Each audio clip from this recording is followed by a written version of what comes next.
Hello people, welcome to my YouTube channel recipe book with Kavya. ఈరోజు మన recipe వచ్చేసి tomato mutton curry. చాలా ఈజీగా అండ్ జీరో మసాలాస్తో అయిపోద్ది ఈ రెసిపీ. చూసేద్దామా ఎలా చేసేసుకోవాలో. మటన్ని శుభ్రంగా కడిగేసి ఉప్పు, కారం, పసుపు ఇంకా కొంచెం పెరుగు యాడ్ చేసేసుకొని ఫుల్గా మ్యారినేట్ చేసేసుకుందాం. ఒక గంట సేపు ఫ్రిడ్జ్లో తోసేద్దాం.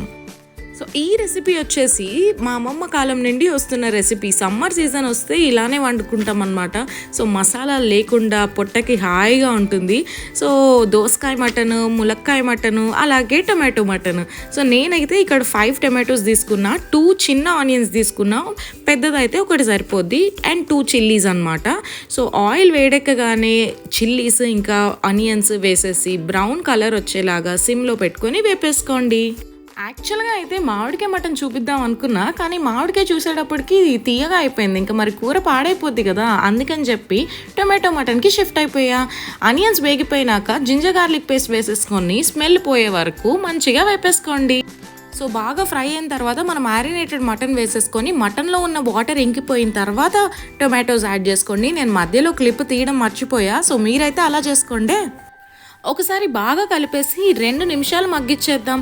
తర్వాత mutton pieces మునిగేలాగా water పోసేసుకుందాం.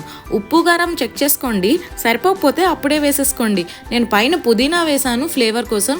వేసేసుకున్నాక 7 to 8 whistles కొట్టించేద్దాం. నేనైతే 5 కొట్టించా. ఈరోజు మా మటన్ కొంచెం లేతగా ఉంది, సో సరిపోద్ది అనిపించింది.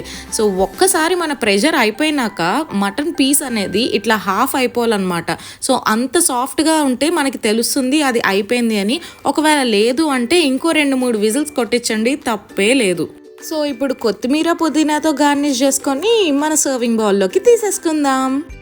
ఎంతో ఈజీగా మసాలాలు లేకుండా టేస్టీగా రెడీ అయిపోయింది టొమాటో మటన్ కర్రీ. సో మీరు కూడా ఎలా ఉందో ట్రై చేసి కామెంట్ బాక్స్లో చెప్పేసేయండి. Like, share, subscribe to my YouTube channel recipe book with Kavya. Bye.